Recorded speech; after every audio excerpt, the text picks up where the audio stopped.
Ji guys, welcome to another vlog. आज का vlog मेरा उन व्यूवर्स, उन सब्सक्राइबर के लिए है।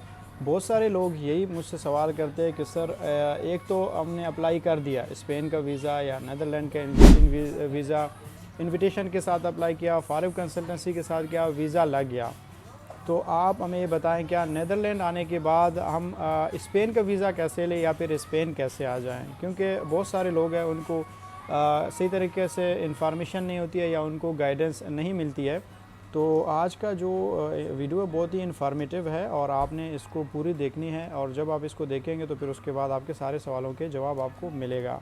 सबसे पहले नाज़रीन, अगर आपने वहाँ पे अपने डॉक्यूमेंटेशन क्लियर की, आपने अप्लाई किया नीदरलैंड का विद इन्विटेशन फारूक कंसल्टेंसी से, तो आपके अल्लाह करे आपका वीज़ा जब लग जाता है तो उसके बाद आप यहाँ पे आते हो तो आपका वीज़ा होता है 15 दिन के लिए, 20 दिन के लिए या 1 महीने के लिए होता है। ज़्यादा से ज़्यादा फ़र्स्ट टाइम जो अप्लाई करते हैं उनको 1 महीने का वीज़ा मिलता है।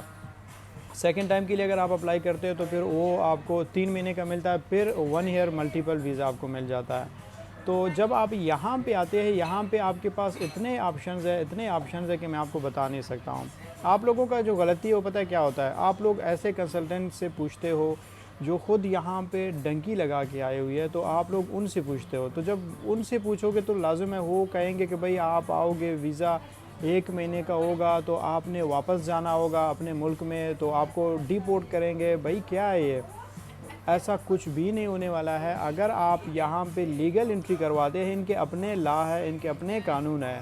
पुर्तगाल में भी ऐसे होता था, अगर आप विज़िट वीज़ा पे आते थे, विद इन लीगल एंट्री आप पुर्तगाल चले जाते, वहाँ पे आप अपना फ़ाइल लॉक करते। फ़ाइल लॉक करने के बाद आपको वो 6 टैक्स देते, 6 टैक्स के बाद आपको वो पेपर दे देते थे। पेपर से मुराद पहला TRC कार्ड आपको मिल ही जाता। अब यही चीज़ जो है वो नीदरलैंड और स्पेन में भी है।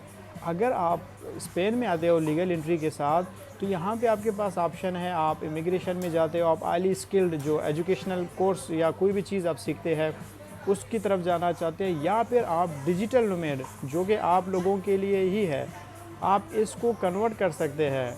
ठीक है, तो बहुत सारे लोग वो कहते हैं नहीं आप जाओगे वहाँ पे आपको पता नहीं वापस डिपोर्ट करेंगे। ऐसा कुछ भी नहीं होने वाला है। मैं खुद एक एग्जांपल हूँ। मैं खुद विज़िट वीज़ा पे आया, मुझे 1 महीने का वीज़ा मिला है। मुझे कोई कौन सा 3-4 साल का वीज़ा मिला है जो मैं अभी तक यहाँ पे हूँ। मैं पाकिस्तान जा रहा हूँ, मैं स्विट्ज़रलैंड जा रहा हूँ, मैं इटली जा रहा हूँ। इस तरह ऐसा कोई वीज़ा नहीं होता है। मेरा भी था, विज़िट वीज़ा था, और पाकिस्तान से लगाया था मैंने, स्पेन का लगाया, सिर्फ़ और सिर्फ नॉर्मल वीज़ा था, और यहाँ पे आके मैंने इमिग्रेशन अप्लाई किया। लेकिन आप लोगों के पास भी ऑप्शन है, वही इमिग्रेशन जो मैंने अप्लाई किया था उसके बेस पे पेपर आप ले सकते हो। अगर उसके अलावा अगर आप कोई ऑप्शन चाहते हैं तो वो है डिजिटल नोमैड। डिजिटल नोमैड है, उसके बाद इमिग्रेशन भी है, आपके पास असालम वाला है, लेकिन असालम मैं आपको कभी भी रिकमेंड नहीं करता हूँ। तो आपने इस बात से परेशान नहीं होना है, इस बात से डरना नहीं है। आपने सिर्फ़ और सिर्फ क्या करना है, पाकिस्तान से फारूक कंसल्टेंसी के ऊपर ट्रस्ट करना है, और आपने अपने बेसिक डॉक्यूमेंटेशंस को रेडी करना है। आपकी बैंक स्टेटमेंट कम से कम 10 लाख, 15 लाख, 20 लाख, जितना ज़्यादा हो सकता है उतना आपके लिए मुनासिब होगा। और उसके बाद आप अगर बिज़नेस करते हैं तो आपके NTN और आपके टैक्स रिटर्न होंगे, और उसके अलावा आपका लेटर पैड होगा, और आपका जो पासपोर्ट है वैलिड होना चाहिए, CNSE कापी, FRC, छोटे मोटे डॉक्यूमेंट्स। अगर जॉब करते हो तो सैलरी स्लिप विद NOC आप अप्लाई करो। तो ये डॉक्यूमेंटेशन लेके आपने फारूक कंसल्टेंसी को जाना है। वहाँ पे आपके डॉक्यूमेंटेशन को रिव्यू किया जाएगा, और उसके बाद आपको कंसल्टेंसी दिया जाएगा। कंसल्टेंसी जो कि अपॉइंटमेंट लोगों के लिए बड़ा मुश्किल होता है। पाकिस्तान के कंसल्टेंट किसी को भी आप अपॉइंटमेंट देते हो 2-2 महीने, 3-3 महीने पहले आपको कहते हैं कि बस कल आपको दे देंगे, परसों, लेकिन वो 2-3 महीने तक आपको लेके जाते हैं। तो फारूक कंसल्टेंसी अल्हम्दुलिल्लाह वाहिद फर्म है, वाहिद कंसल्टेंसी है जो कि पाकिस्तान से आपको अपॉइंटमेंट की कभी मुश्किलात का सामना नहीं करना पड़ेगा। और उसके अलावा अगर आप इधर शेंजन से अप्लाई करते हो, अमेरिका, UK, USA का, तो यहाँ से भी आपको विद इन 20-25 डेज़ आपका प्रोसेस हो सकता है।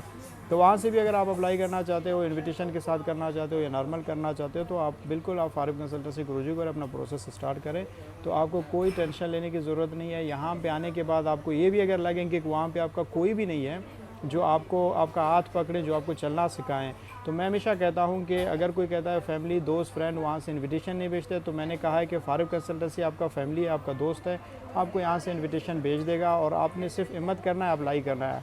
और उसके अलावा लोग कहते हैं कि यहाँ पे मेरा कोई फैमिली नहीं है, कोई रिलेटिव नहीं है, कोई रिश्तेदार नहीं है। तो मैंने कहा है कि फारिब कंसल्टेंसी ही आपका रिलेटिव, आपका रिश्तेदार है।